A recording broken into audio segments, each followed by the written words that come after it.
Olá pessoal, tudo bem com vocês? Professor Azel aqui de volta e hoje eu trouxe uma super dica dentro da botânica. Vamos falar um pouco sobre briófitas, entender suas características, classificação e um pouco da sua anatomia, tá?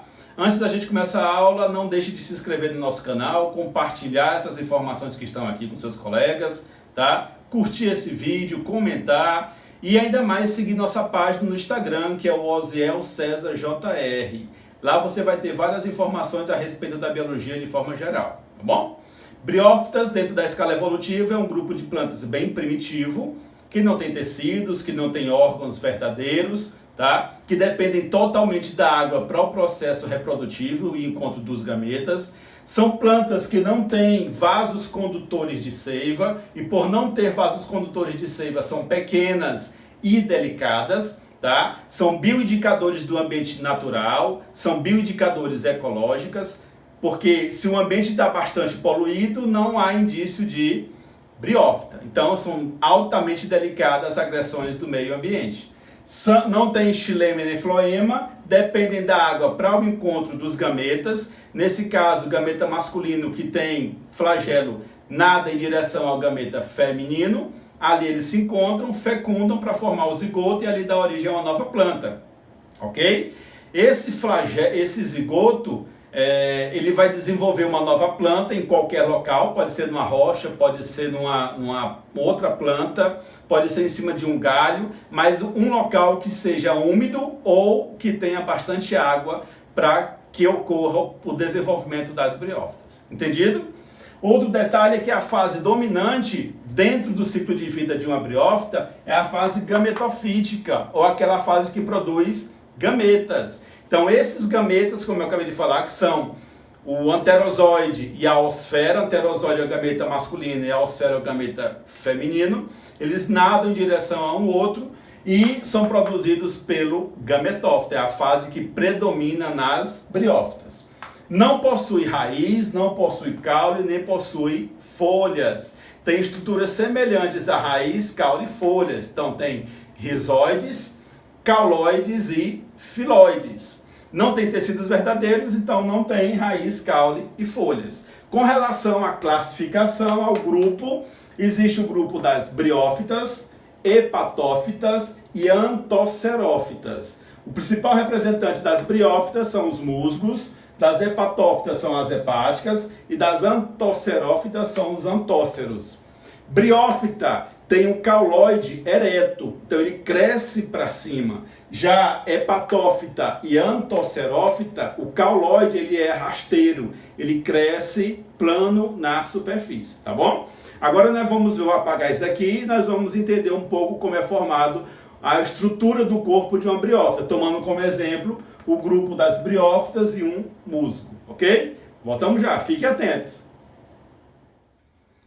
E aí pessoal, voltamos e agora vamos entender um pouco da anatomia do corpo de uma briófita. Então vamos tomar como exemplo esse esquema que eu fiz aqui para vocês e lembrem do quadro anterior que briófita não tem tecidos e nem tem órgãos.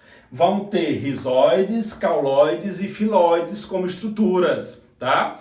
Não são órgãos verdadeiros, não são tecidos verdadeiros. São rizoides que se assemelham à raiz, cauloide que se assemelha a caule e filóides que se assemelham a folhas. Lembra de outro detalhe também que nós já notamos, vocês já notaram, que a parte predominante do corpo de uma briófita é o gametófito, que é essa estrutura aqui. Então o gametófito ele vai ser haploide e ele serve como base, como apoio para o corpo do esporófito, que é essa estrutura que está aqui em cima. E o esporófito vai ser diploide. Na parte superior do esporófito nós vamos ter uma cápsula e na ponta da cápsula nós vamos ter uma calíptra. Um detalhe importante, todo esporófito ele é diploide, porém o que está sendo realizado aqui dentro da cápsula vai ser meiose. E esse esporófito ele vai produzir esporos. E se está sendo realizada a meiose aqui no interior da cápsula, então os esporos vão ser haploides. Todo esporófito é diploide, mas os esporos que estão sendo produzidos são haploides. Lembra desse detalhe, tá bom? E vamos entender o ciclo de reprodução das briófitas. Então, toda briófita vai ter um anterídeo masculino e feminino, que ao cair uma gotícula de água ou ao cair da chuva, tá? Vai ativar os gametas masculinos, que são os anterozoides. Esses gametas masculinos, eles vão nadar em direção ao anterídeo feminino e ali eles vão encontrar uma estrutura chamada de arquegônio. No interior do arquegônio vai estar a osfera, que é o gameta feminino.